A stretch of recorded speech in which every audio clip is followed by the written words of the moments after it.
Dan Gertler is a 38-year-old Israeli billionaire who's one of the biggest investors here in the Democratic Republic of Congo. Dan Gertler first came here in 1997 at the height of a war that killed millions and millions of people, and he came to invest in diamonds. And since then he's expanded his business empire to include copper and cobalt. Congo is one of the richest countries in the world in terms of natural resources, and Dan Gertler is the biggest player here. He has his fingers in almost every single piece of the pie in Congo.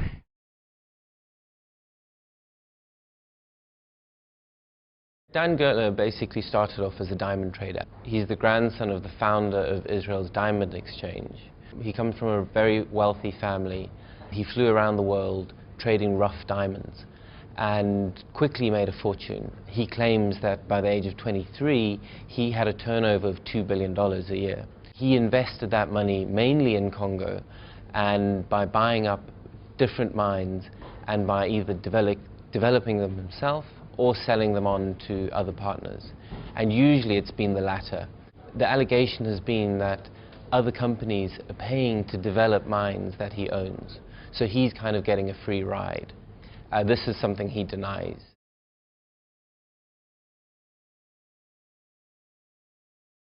Dan Gertler is incredibly private. You never see him out in Congo or in Tel Aviv. He spends a lot of time with his family. He's very religious.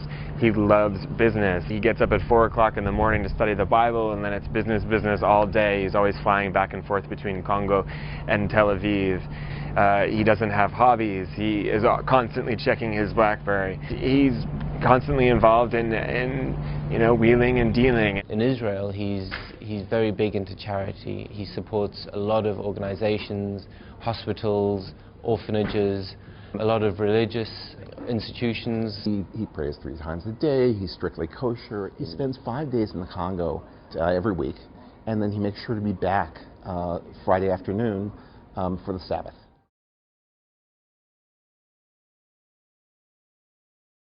He's a personal friend of President Joseph Kabila.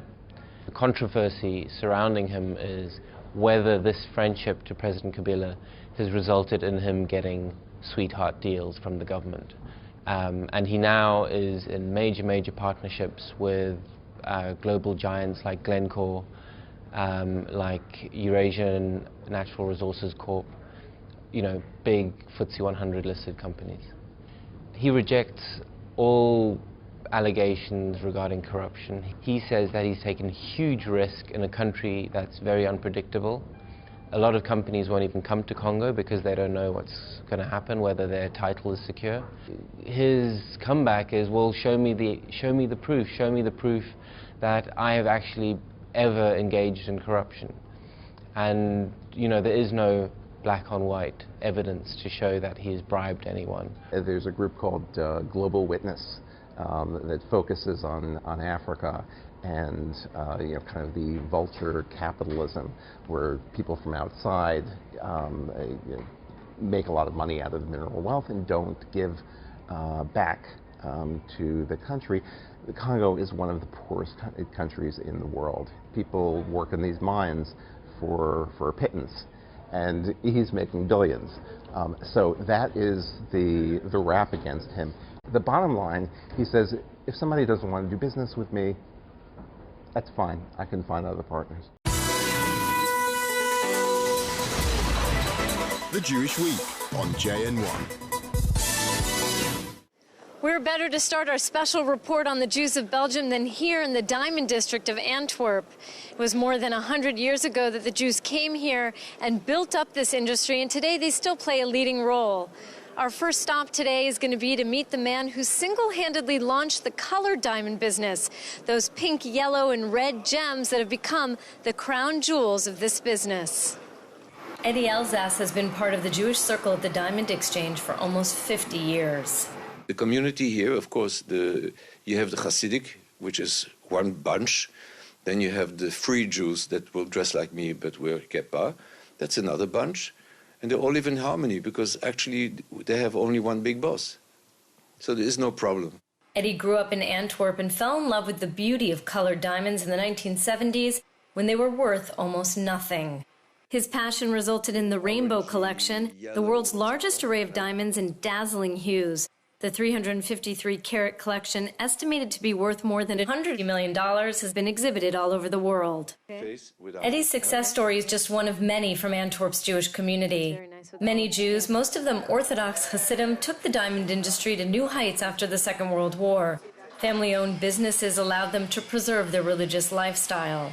Today, the 20,000-strong Ashkenazi Jewish community of Antwerp still has a decidedly Orthodox feel, even if religious Jews are not the majority.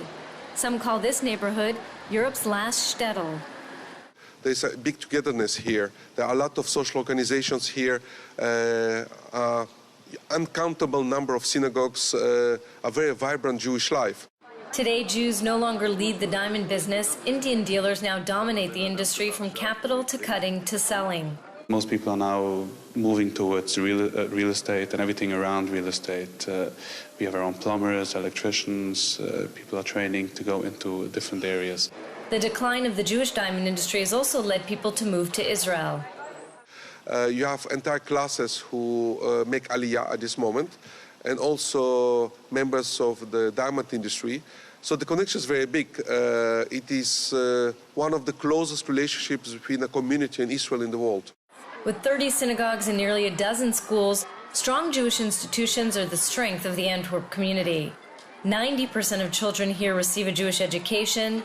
300 boys study at this Hasidic Belz school. What's interesting about the Antwerp community is that Yiddish is still the most important language, which isolates the community more than you have anywhere else in the world.